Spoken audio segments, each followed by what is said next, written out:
Mississippi State guard Tyson Carter learned the love of the game straight from another basketball bulldog, his very own dad. Raised by former All-SEC player Greg Carter, not only did Carter learn to love the game, he learned to live for it. WCBI Sports' Chris Bolton sat down with the father-son duo to talk about that special basketball bond.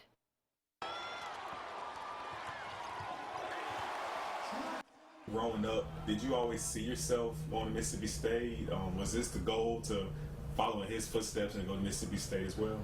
It definitely was a dream of mine to play at Mississippi State, but you know, you get to high school, you know, you start getting treated by other schools, you know, get to looking at you, so you kind of just weigh your options a little bit. And when it just came down to it, I knew that Mississippi State was where I should go. That's where I always dreamed of playing. When he was young, he wanted to be a ball boy at Mississippi State.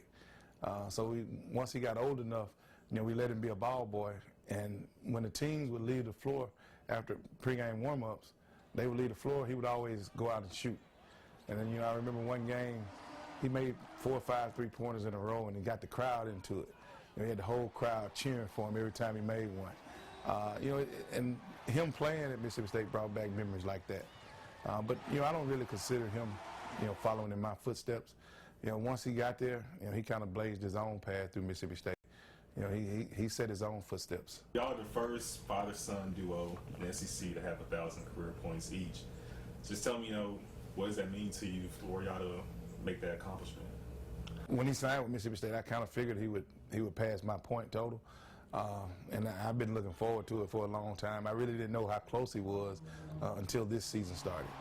You know, so I was, you know, eagerly anticipating it, you know, every game leading right up to it. You know, I think once he got close, that he struggled a little bit. But once he got past it, you know, he kind of, you know, took back off. But I was, you know, proud that he eclipsed me. You know, I really didn't think that we were the only father-son duo to do it. But when you think about it and put it in that perspective, you know, it's a really big thing. Just playing for him at high school, you know, I always wanted to make him proud and stuff like this. So just with some things that I accomplished in college, you know, it means a lot that I could be able to do that. Looking back from your journey, you know, growing up, playing ball, was he the person that instilled that love of basketball into you? Yeah, I think so, because just growing up, you know, going to watch his teams practice and stuff like that, you know, long hours in the gym, I knew I always wanted to be there. You know, that was my favorite place to go in the whole world. I always wanted to go to the gym. I always wanted to have my ball in my hand. When he was 3 years old, you know, I took a head coaching job at Brandon High School. And, you know, we put him in a daycare for teachers. And, you know, the daycare ended when school ended. But the two people who ran the daycare, they would bring him to the gym after all the other kids had left. They would bring him to the gym, drop him off. He'd come in the gym. You know, I had a little small basketball. He's 3 years old. So I had a little small basketball that I kept in my office. You know, I'd get that ball out for him, and he would go on the side goal, and he would shoot.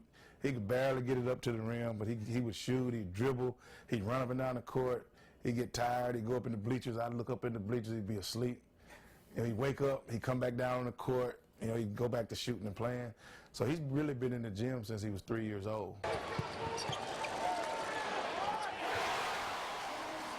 If you two face off in y'all's prime, which one of y'all's winning that game? I don't know about that. I don't know if that game will ever end, to be honest with you. Have you guys played against each other recently, lately? No, not recently. We used to play against each other a lot when I was growing up. I never won, though. But I was, you know, we kind of stopped when I got a little older. Yeah. I think we stopped playing each other probably, early senior year, late junior year? I think it was before that, probably about freshman year. It wasn't that late. I think it was. It wasn't that early. My freshman year. My freshman year of high school, probably. Have you been trying to, you want to get your lick back, you know, you want to play him again, and show him what you can do now? I don't think he want to play me, no.